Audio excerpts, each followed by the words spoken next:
Good morning, Dynasty Degenerates. Welcome back into the BDGE Dynasty channel.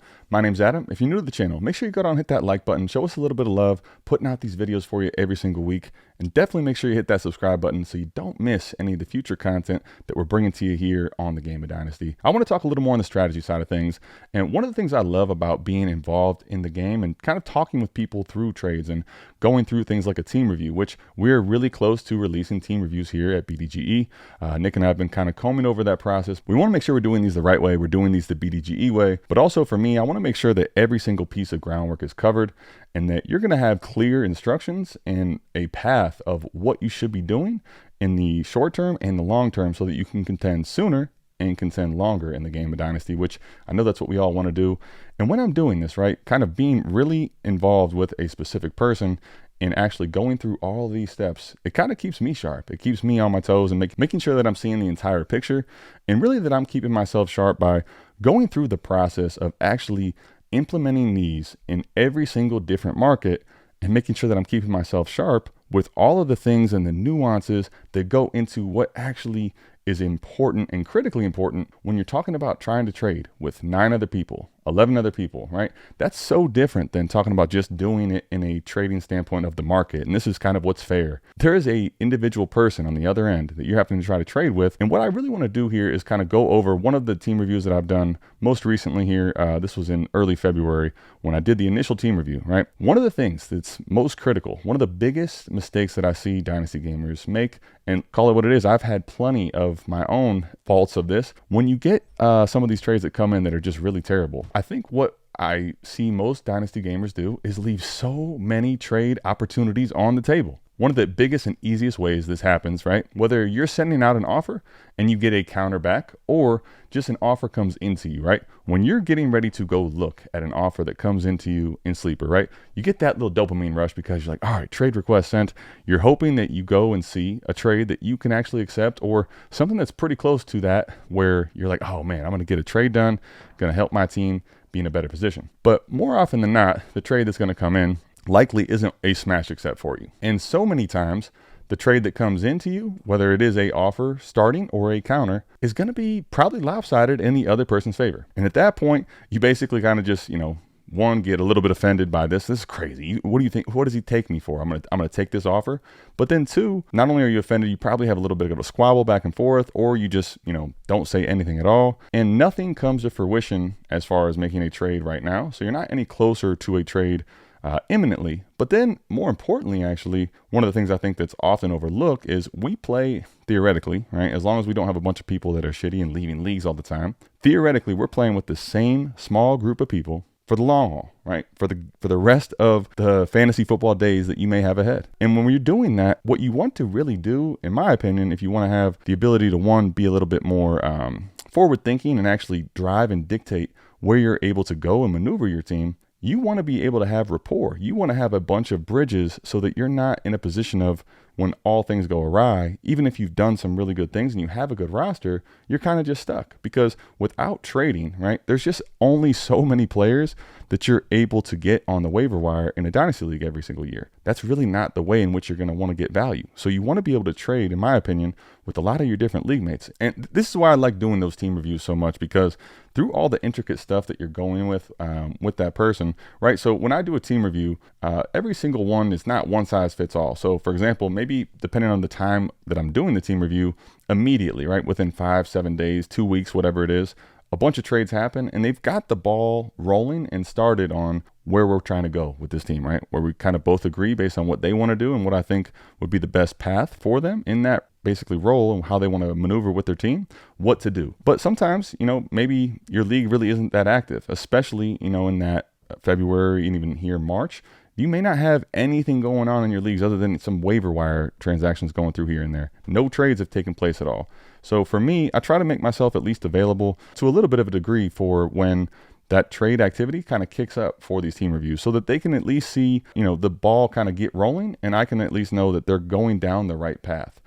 So one of these team reviews actually that I've done, he's made 2 trades since we did the team review. both kind of in unison or, within a few days of each other, right? And that's really cool. It's crazy because the transformation of his team already pretty sizable and pretty noticeable. And that's really rewarding. But I think what's important, though, obviously everybody wants to look at, where we were and where we're at today. But a lot of the stuff that goes into how you get there, right, is some of the things that I'd like to cover if I can. And I think this is a really good topic to discuss. So what I want to do is kind of show you where he started when I looked at this team review. Every single review is kind of different. I get some teams where, like, what are you doing reviewing this? Are you just trying to like flex? Like, this team is in such good shape. I can tell you, one, you're just in a great shape. And if you keep doing what you've been doing, building the value that you have on your team, you're in a good spot. I've seen some that are so bad. Like, there's so little value on this team, right? It's stripped so much of value that even kind of getting the ball rolling, that the whole thing started, is going to be a bear. It's going to be a lot of a big chore early on because it's just, there's so little to work with. And what you have as far as desirable assets to trade makes it a significantly slow moving process early on. But this is one of the better ones that I've seen. And when I take a look at this team, what I'm going to do, any of these team reviews, right, I'm going to be kind of keeping anonymity for these people because I don't want you going through a team review and then all of a sudden your league mates are like, hey, what the hell just happened? No, we're going to keep all the stuff that's happening there. I'll show you the trades, but kind of, blurring out names, giving team one, team two. But I want to have you go through this more of with the POV, right? Of this is where your team's at. This is the situation that the person's in. And how do we get to where he wants to go? Now, he's only made 2 trades since the review. The review was about a month ago again. But those 2 trades, there's actually been a ton of transformation in a positive way for his team, which is really cool to see. There's a lot that goes into, I think, the nuance and the actual strategy and what's going on behind closed doors that I think is important to talk about and cover. Again, this is just top of mind because of the process that we went through, kind of talking this out with him and seeing it out and go through in a trade and actually getting things done in a league and seeing it actually go through and complete a trade and starting to see a team transform versus just talking about it randomly. They're very different things. And what I want to talk about, again, I'm going to just go through and show you the situation that the guy was in with this team. It wasn't a bad situation for his team. He had a lot of dynasty value. It's just right now he's kind of coming out of this 2-year rebuild, right, where he's built up a lot of value. And that's one of the hardest things typically, right? When you get yourself in a bad situation in dynasty or you take over an orphan, whatever the case may be, trying to go through the grind of improving and getting your dynasty value back. But when you start to see some of those younger players start to pop and you got a bunch of draft picks, maybe you kind of get a draft pick from a team that was supposed to be a contender and all of a sudden they're not. Those type of things can get the, ball rolling to a quicker degree, and maybe you're actually contending in a window quicker than you thought you were. And that's where he's at now. You got to come out of the rebuild. You have a bunch of dynasty value, but it's time to assemble it and get it into a true contender.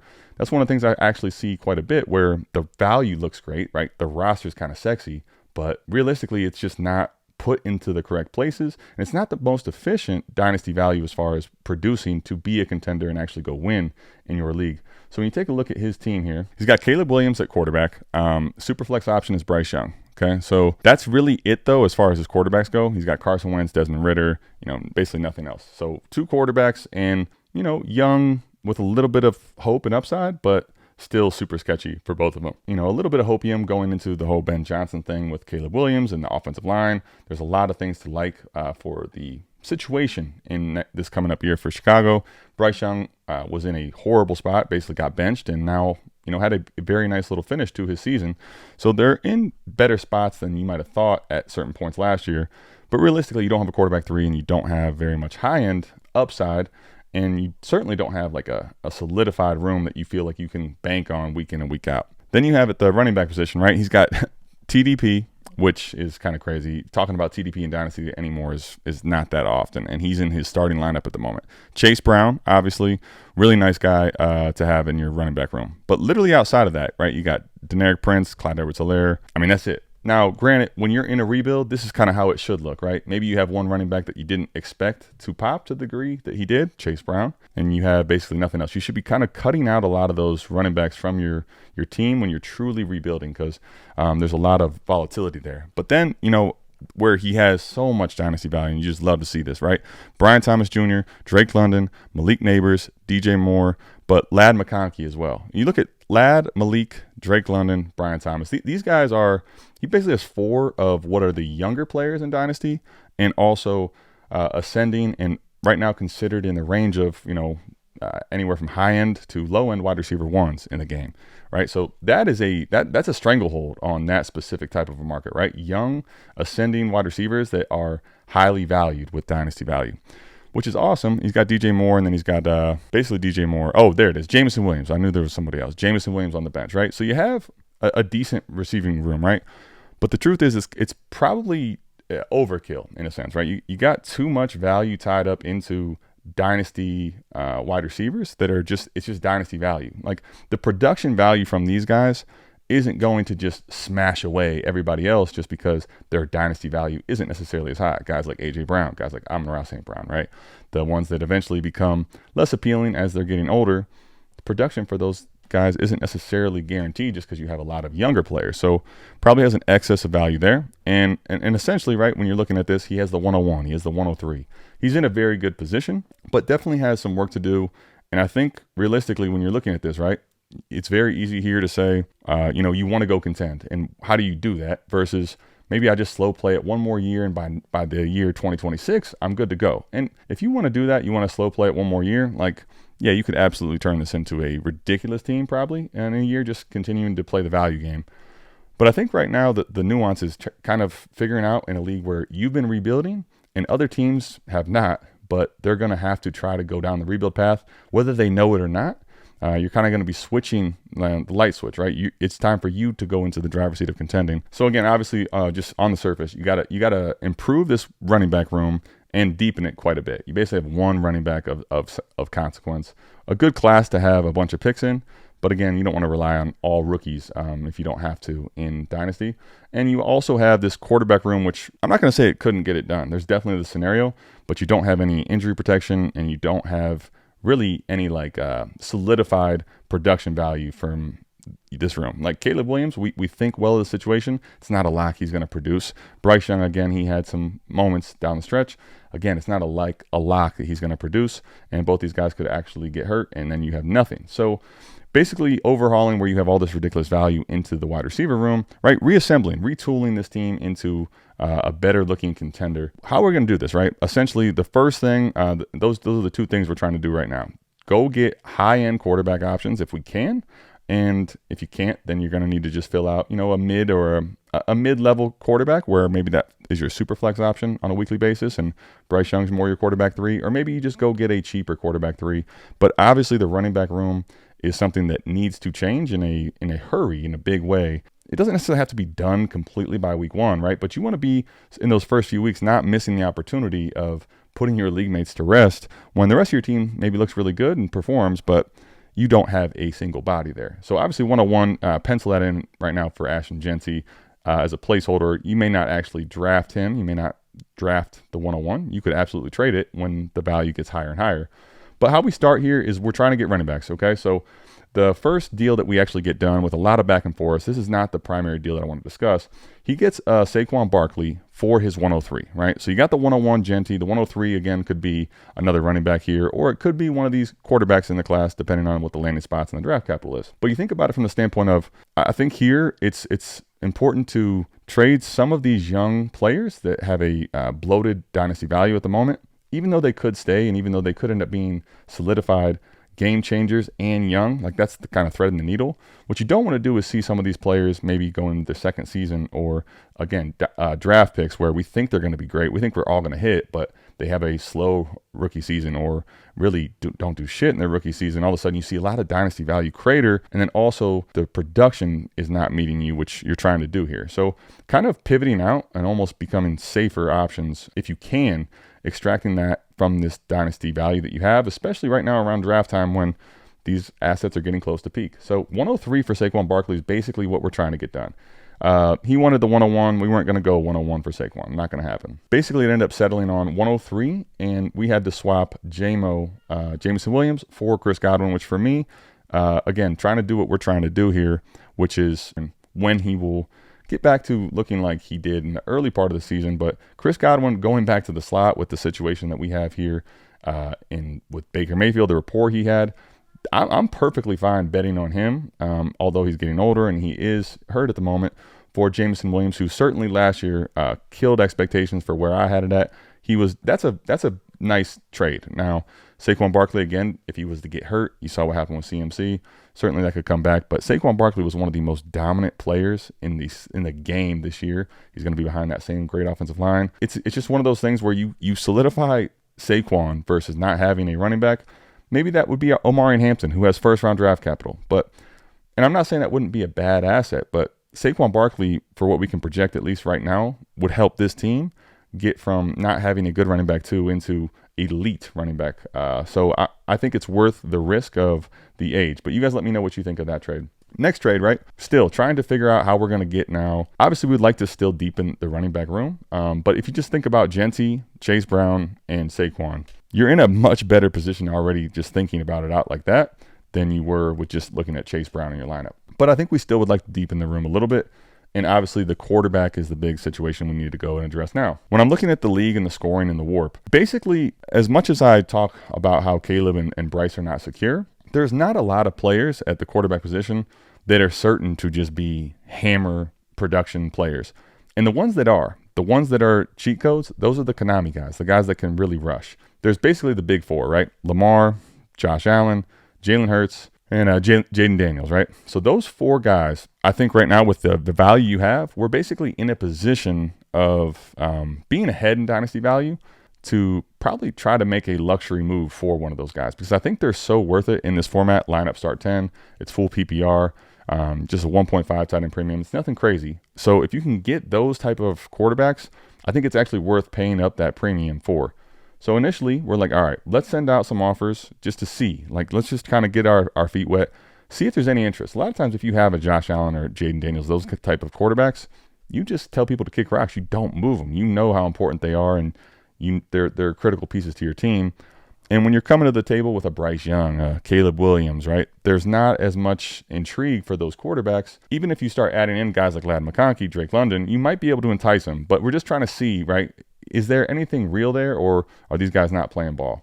In the meantime, while we send out some of these offers, I'm basically telling them, listen, if we can't get one of those rushing style quarterbacks, I think we're not really going to be paying to tier up because it's not going to be worth what the cost is to go from Caleb Williams to Joe Burrow, from Bryce Young to, Jared Goff, right? Realistically, from the production standpoint, it just doesn't make sense. We start talking about how I think there's basically one person that right now, getting the new contract and free agency, that can thread the needle as far as being a discount version of that and absolutely has a floor of the discount version because he doesn't have a safe floor. He has no Dynasty solidified value to him. That's Justin Fields. But the upside he carries, if you saw last year in Pittsburgh, basically with not really the greatest weapons at all and just running the football, he was a quarterback one. We saw in Chicago plenty of times he's a quarterback one. He has quarterback one upside.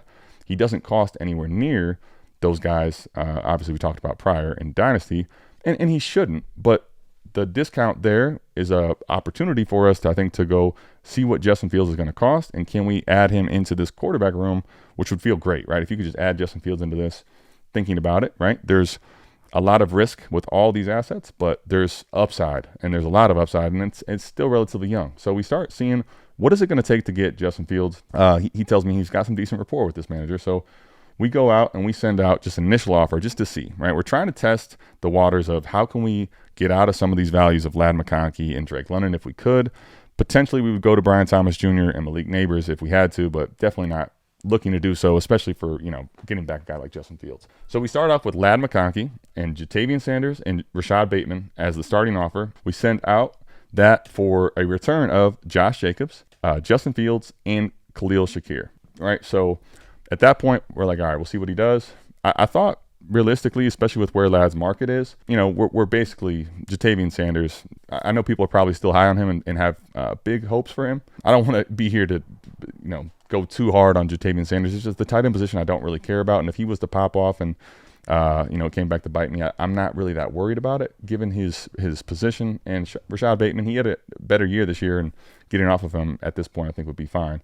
Getting back three solidified pieces, two of which, obviously, Jacobs and Fields will be great. And if Shakir can keep up what he did in as he continued to build his rapport with Josh Allen last year, I think he could be a nice addition to this team in a cheap way.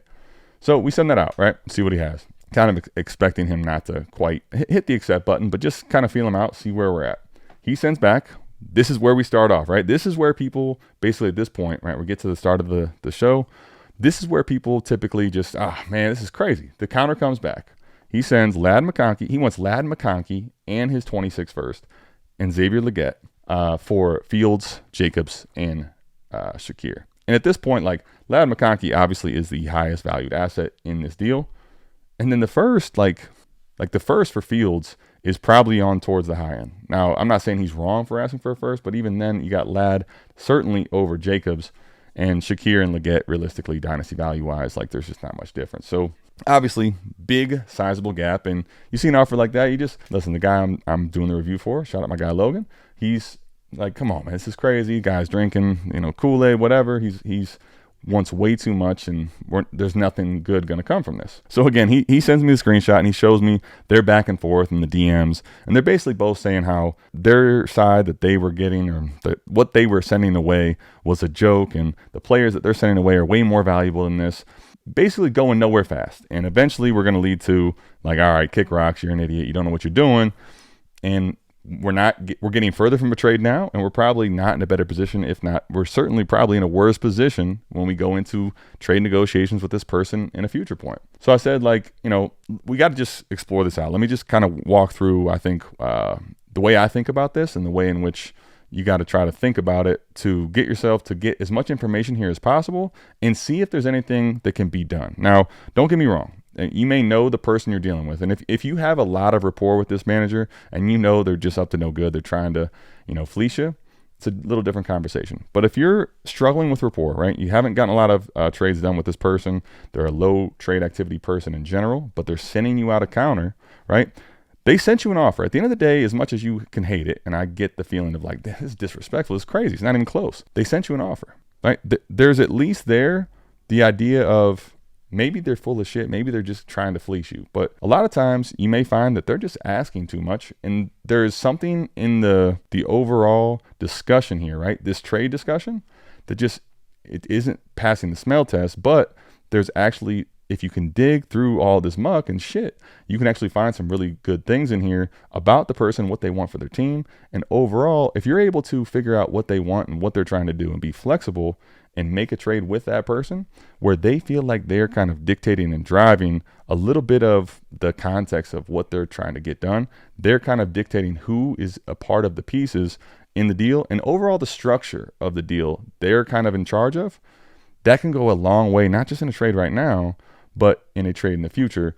So what I'm looking to see when this offer comes through, right? Things to pay close attention to. Again, what is the structure that he or she wants, right? So what's changed from the counter, like in this specific scenario, when you sent out the trade and the counter, what has changed in the structure of the deal? I mean, just as you sent out the initial offer in this scenario, right? You were trying to control and get something. We were angling for Fields, and we were trying to package the value of Ladd McConkey and kind of spread it out across our roster to fill out some of the holes and vacancies we need. We obviously have a lot of high-end power still at the receiver position to do so. So we had our agenda, right? We're trying to control and dictate what the trade looks like. Obviously, the person on the other end, regardless of how sharp they are or what type of trades they make, all that shit out the window. They have their own agenda. They're their own person. They have their own ideas for what they want to see out of this deal completed. So just in general, trying to stick with this, paying attention to what they're trying to get is one of the most critical things to do here, and make sure that you're overplaying that aspect so that you can actually get a deal done if there is one to be had. Again, there's not a guarantee here, but just walking away from this is absolutely silly at this point. Keeping in mind all those things, and then keeping the structure of the deal to let them obviously feel like they're making the decision, or they're in charge of what they're getting, right? Whatever they're trying to get, whatever they're after from your team and what they need to improve on their team, making sure they feel like they leave with that, so that in the future, you're going to be able to actually make some good trades as well. So again, here, things to pay attention to, right? What has changed in the structure of the deal? Obviously, he wants or she wants to dictate part of what is coming back to them. And then keeping that structure overall as much in place as possible to what I'm trying to do and where my agenda is, so that it feels like that person has a lot of say and they're getting the things off of their team and onto their team that they feel like they're getting a win, or they're getting closer to what they're trying to do with their team. Because leaving with that feeling actually is the opposite, where you have rapport in a better position, and they're going to be kind of hitting your door up and letting you know anytime they're thinking about a trade offer out there. Plenty of these trade offers will not end up in a deal, but exploring and making sure you're giving yourself every opportunity to actually see a deal go through is a big thing that I think is overlooked. So what I'm trying to do overall, I'm trying to identify what on their side maybe they're a little bit more protective of, or that they're after, right? That I maybe undervalued or underplayed, where they feel. And then also on my end, where is there clearly somebody or some player, an asset that I'm putting into the deal that probably is nowhere near as valuable to that person on the other end, which could be kind of keeping what this, language barrier, if you will, so to speak, where the value seems so gigantically far off. And if we're trying to inch closer, maybe there's some things to be had. So I basically tell him, okay, give him a bit, hit him up tomorrow, just kind of pick his brain, right? Just go through. Obviously, he would love to get this deal done, right? This deal is structured as is. The idea of him getting it done and just toying with that, right? Just kind of looking for feedback and not walking away from it. Just coming back and being interested is going to get that other manager interested, and you can also get a lot of information. So go back and just, what was this deal for him? Like, why did he want to do this? How does he see it, right? Kind of get some of his angles. Key takeaways, I'm going to kind of paraphrase here through what Logan gave to me. And that was, one, he tells me, right, he's wild for thinking he's going to get a first from Fields. He basically came out and said that he is looking to get a first for Fields. And let's call it what it is. That's probably an ask that most people aren't going to pay up that liquid first, but you're not sending Fields for a second or even a second and a third at this point, right? What would you be doing that for? So that's the proper ask. It's not crazy. And then he says, bro basically said that the trade was ass and it didn't help him because he needs quarterbacks and running backs and is solid at wide receiver and tight end. So then he, Logan basically tells him back, you got a bunch of old fucks on your team and Lad's a top 10 dynasty wide receiver. So even here, right, you have to fight that urge. It's just natural to talk shit. You don't know what you're doing. But the main thing here is actually to not go too far down those paths which aren't going to lead to anything fruitful, and take the information, right? He needs quarterbacks and running backs. That's what he says. He prefers to have quarterbacks and running backs on his team. He's already feels like he's good at receiver and at tight end. So Ladd McConkey as receiver, Jatavian Sanders, right, in the deal, tight end. We're basically not speaking the assets that he's looking for. And if he feels like he needs quarterback, Justin Fields, maybe he's one of his only good starters, right? At this point, right, when you get some information back, I think the biggest thing to think about is, what am I hearing and what am I seeing? That's the way I like to think about it. What am I hearing, right? What am I hearing from the person? What is the feedback? But then what am I seeing? And what I'm seeing is, let's go ahead and take a look at his situation and his roster. Okay, so currently, before the trade goes through, right, quarterback was Justin Fields, and Superflex is Darnold, and then the bench you got Winston, Carr, Watson, right? A bunch of maybe get you some starts and probably nothing exciting. So obviously he's not wrong from the standpoint of, like, he doesn't have quarterbacks to just be given away. Okay, so that already helps me tremendously. And what I'm looking at was, I'm thinking about getting Fields off of his roster, and maybe he can view some of these other shitters as quarterbacks that are starting options. That's obviously not very smart, and that's fine. So moving forward, right, you got Jacobs and Pollard at the running back position. He's got Devontae Adams, Deebo Samuel, Cooper Kupp, wide receiver 1, 2, and 3. He's got Brock Bowers at tight end. He's got Shakir and Mooney at the flex options.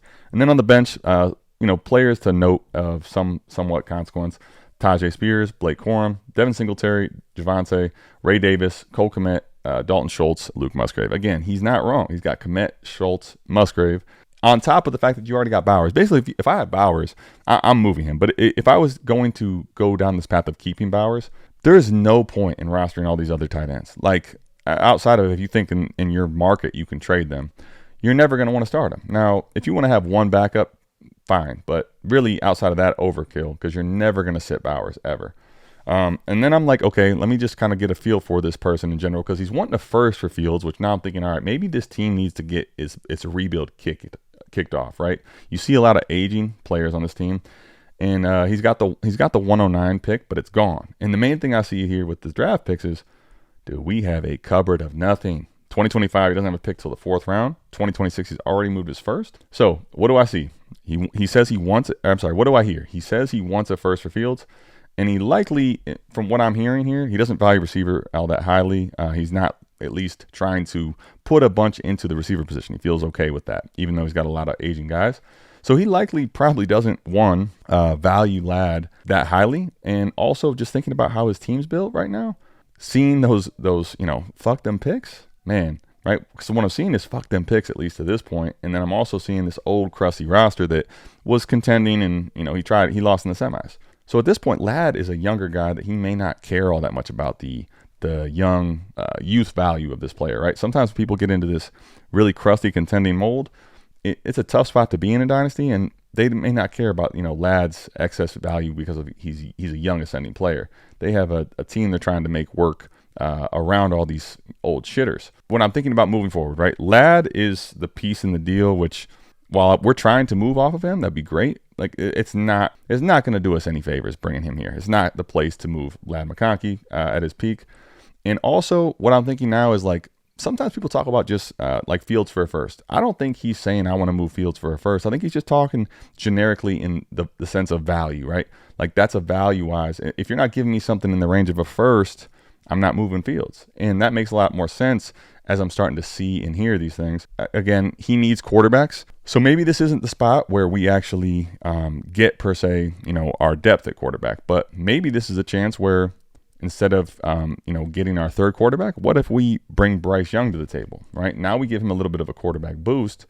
Is there a scenario where actually not extracting a quarterback from him, but, giving him maybe upgrade at quarterback where we can now play with that value again and into the rest of the deal? And that brings up what I think is the way I look at this. All right. This is the way I like to trade in general, is the idea of what is called the loss leader. Now, the loss leader, just in business and the idea of the marketing strategy, you have an item or certain items in the loss leader, right? Where that is something that is going to get you in the door and get customers into your door, right?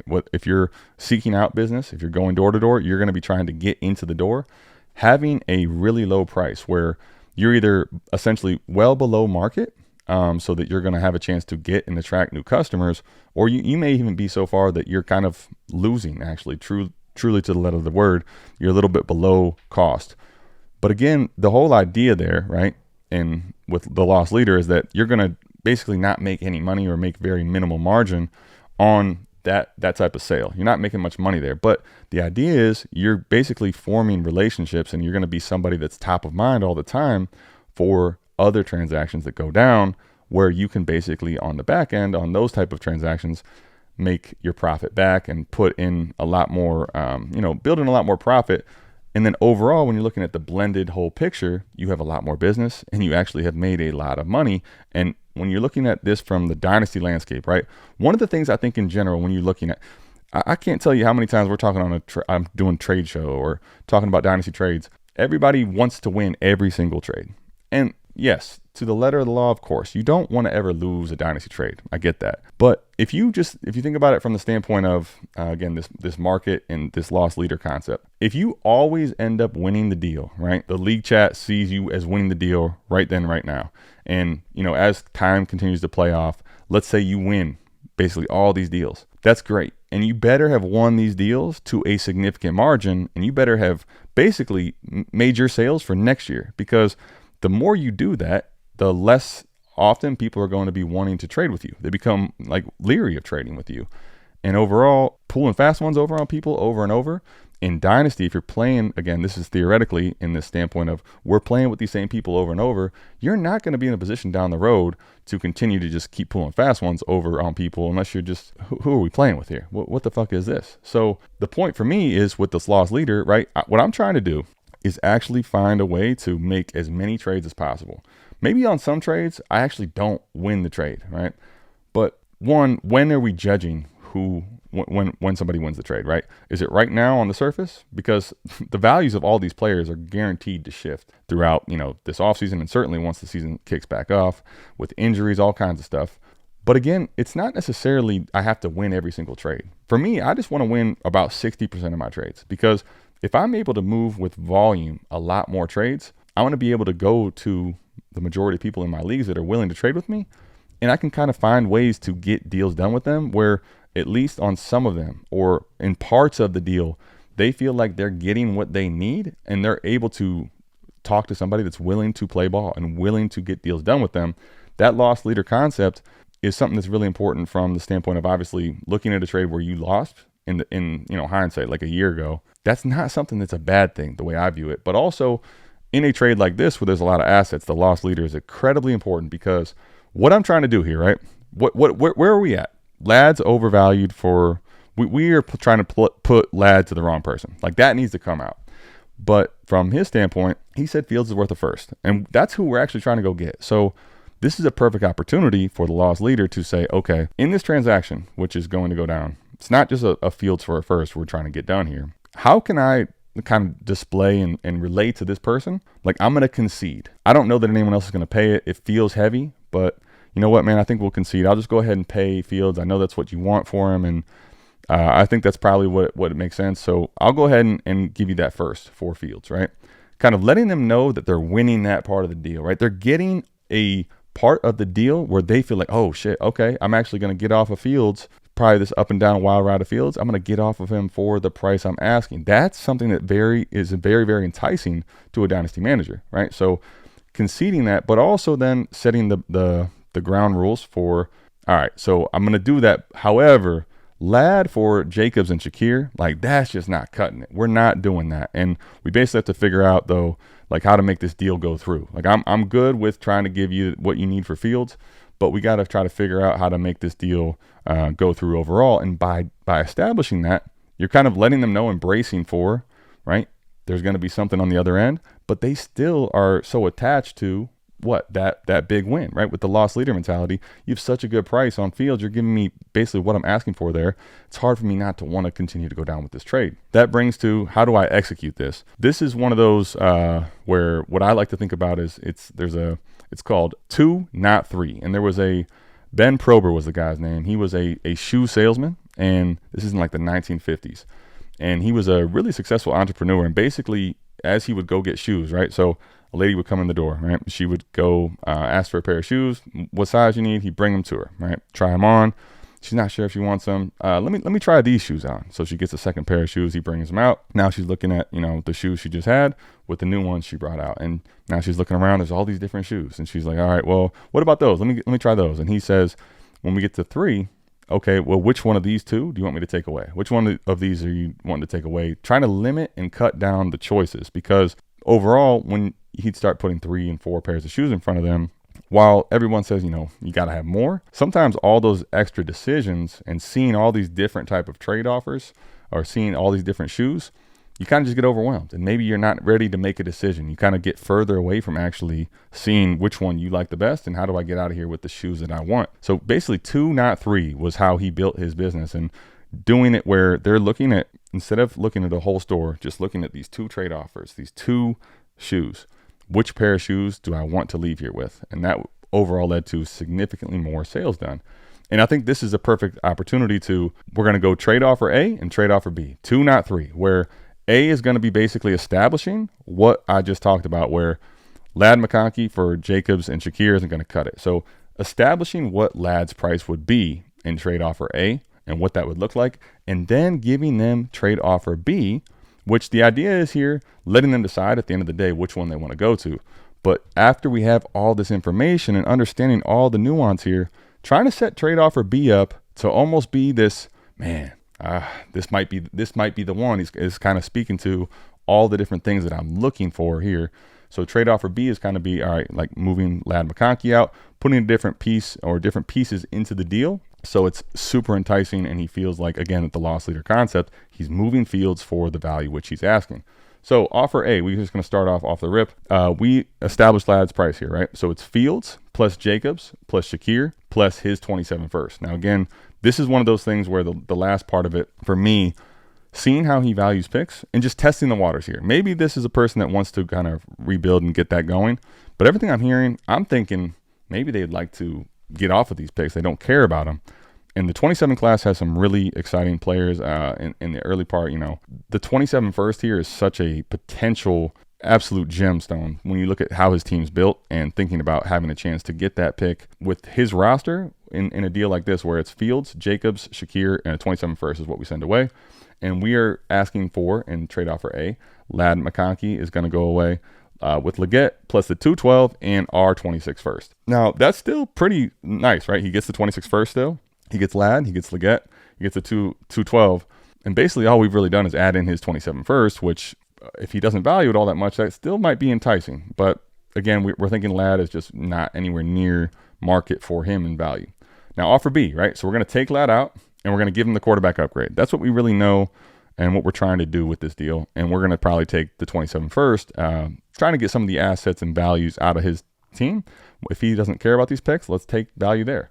So Bryce Young plus DJ Moore, right? So we take out Ladd for DJ Moore. And this is one of those little pieces of, right now, DJ Moore is not someone that, for the majority of trade offers, I'm really trying to include in a deal out the door, right? The Ben Johnson situation, what's going on in Chicago. I feel like DJ Moore is kind of being closer value to his floor. And I wouldn't really like to move him right now. But again, thinking about Ladd's probably, Drake London, all the archetype receivers you have, DJ Moore might be the perfect option here because you're putting in a less valued receiver. He doesn't care as much. He has an older, crusty build. And you might actually be able to trade DJ Moore at this time of year for a better price and a better return than you're normally able to. So we get Bryce, DJ Moore, Leggett, and Jonathan Brooks. Again, Jonathan Brooks with the injury, all the things going on in Carolina. So it's Bryce, DJ Moore, Leggett, and Brooks, which is 3 Panthers. I told him if we need to change that, we can. 4, Fields, Jacobs, Shakir, and his 27 first. And again, thinking about offer A and offer B, trying to make offer B enticing. What is offer B? Offer B is the structure of the deal, which he sent out, right? Fields, Jacobs, Shakir. So those are the pieces he's getting off of. And he's also getting off of his first, which right now we think, based on what we're kind of assessing, he doesn't care as much about the picks. Right or wrong, it's not really the point. Trying to size up what he wants and what actually makes sense here. 4, our return, right?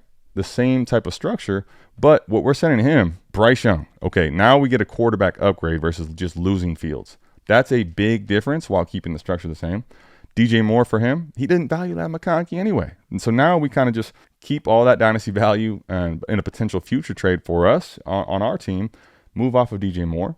And we also send Leggett and Brooks, which Leggett was a part of the deal before. We took out the pick, right? So we're basically trying to get our pick and keep our pick because he probably doesn't care about the pick realistically anyway, which we're finding out he doesn't here pretty soon. And we're going to put that value instead of in the draft pick into a quarterback. So Bryce Young, DJ Moore, Leggett, Brooks, Fields, Jacobs, Shakir, and a first. That gets done. Listen, I think that deal is a smash. Personally, like the 27 first upside is just insane. But even if you don't really bake that in completely here, Fields to Bryce, realistically, like I would rather have Bryce. There's definitely some upside from Bryce. What we saw last year, he was even starting to run to his own right in this later part of the year. I think they're only going to improve the situation around him. It's hard to get worse. So like I'm not going to act like there's not a lot there, but with Fields, right? I think the reality is his floor is far less safe, but he also does. We know he has a higher ceiling, and I'm kind of in this range, quarterback 18 to quarterback 27, whatever you consider Fields. In that range, I'm kind of willing to forgo what is the safety net and shoot for the upside, especially with a team that's this loaded everywhere else. Can I get a high-end producer on a discount and take the risk that comes with it? So that's really what we're looking at, right? When I look at in and out, right, after these 2 trades, in and out, like we're probably losing a little bit at the quarterback position, which that was one of the things we want to improve. So we definitely still have our work cut out at the quarterback room, but in at running back, Saquon Barkley and Josh Jacobs. Out at running back, Jonathan Brooks. That is absolutely ridiculously different than what you had before. Those are huge wins. Wide receiver out, DJ Moore, Jameson Williams, Xavier Leggett. Wide receiver in, Chris Godwin and Shakir.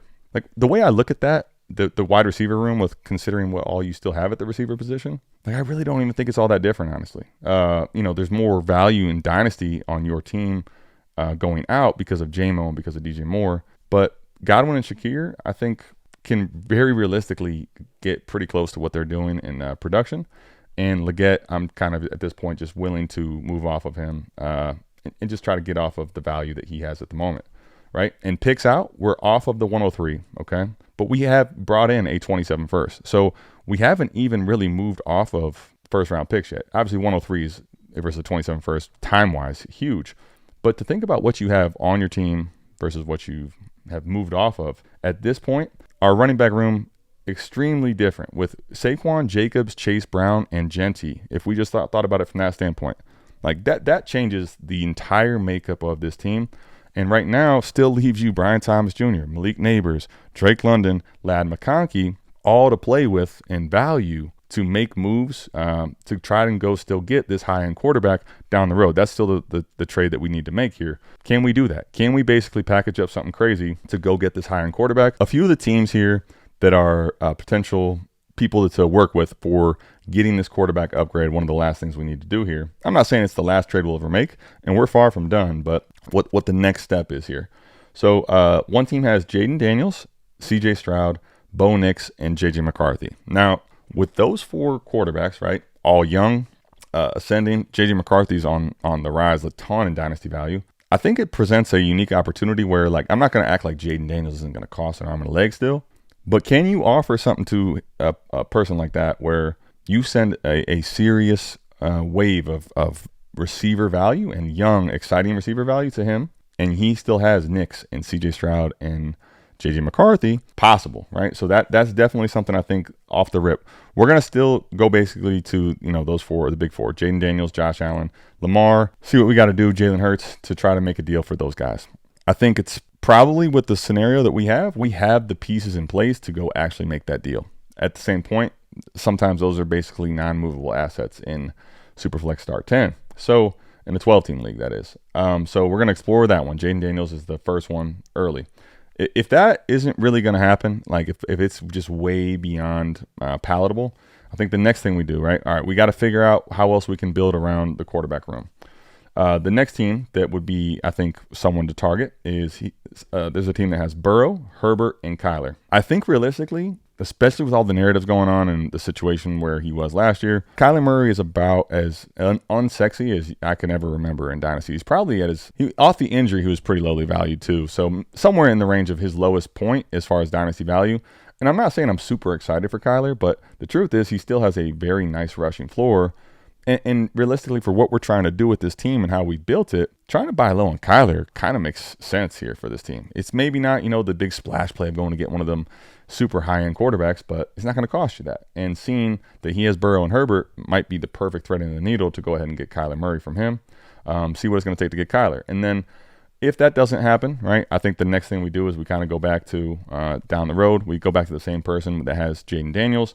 All right, well, you still have 4 quarterbacks, so what's it going to take for a guy like JJ McCarthy? Because Nix and Stroud are still going to cost way too much, in my opinion, for what they're probably going to give you for production. I don't feel as good about their production because they don't run a ton. Nix also does look better as a rusher than we thought, but can I get JJ McCarthy? What's it going to cost for that? And then the last person here, and this is where I think we certainly could probably thread the needle with somebody, a player archetype like this. Someone has T-Law, Tua, and Stafford. Everybody likes to still have 3 quarterbacks, but what's it going to take to go get a guy like Stafford? And when you have the options you have right now with Drake London and Ladd McConkey and I'd probably prefer, if I'm not going to get a high-end quarterback, to keep BTJ and keep Neighbors, save them for my team and just betting on them, or like trading them into somebody that's secured as an elite asset. So you're just in a really good position right now. And this was not a super struggle situation going in, but seeing already 2 trades in how much better this team is positioned, how much better it's poised.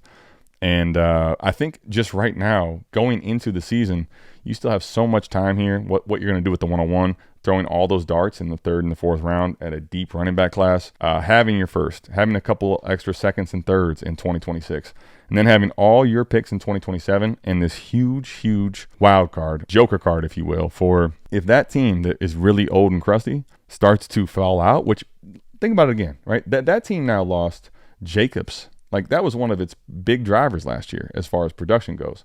So now you're looking at that team with Pollard and who knows at running back too. I mean, you got a bunch of old veterans at wide receiver and the flex option. His quarterback room is now Bryce Young and Sam Darnold and Derek Carr. Like, that team is already in a bad way. And having the future out in 2027, that class with the high-end assets that it has at the top, that joker card is going to come in massively. So you're off to a really good start here, and I think the crazy part is we're only 2 trades in.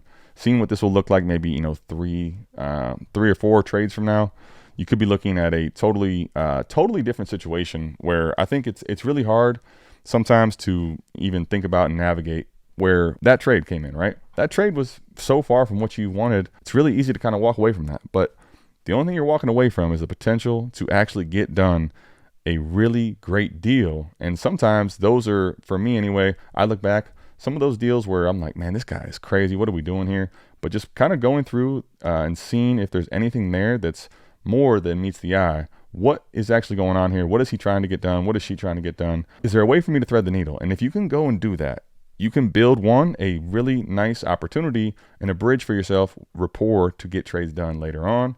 Whether that's an injury for them, they come to you first, vice versa. You need somebody off their team. You're in a better position to trade in the future, and they feel like they're getting a good deal. And look what you're leaving with. I mean, maybe yours isn't going to end up being quite as good as this, but the point is, you can find a way, if you're being flexible and thinking about this, thinking about it through their lens, to make your team really good. That team, in my opinion, is actually worse off. But he preferred that trade. That's what he wanted. And at least that's what we set him up for it. But that person, at least for right now, feels much better about their team. And now they're in a better position to trade with you in the future.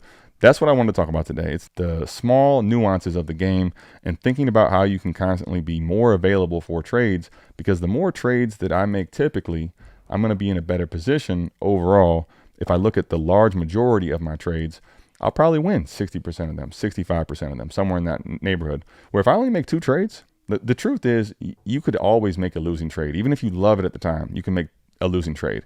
If you only make 2 trades, you probably haven't moved your team that far ahead, and there's a risk of, man, the trade I made was actually terrible. So for me, I want to always be making as many trades as possible. It makes it as much fun as possible. It makes the league more active, and also for that lost leader, making that person think that they got the better end of the deal when I get what I want.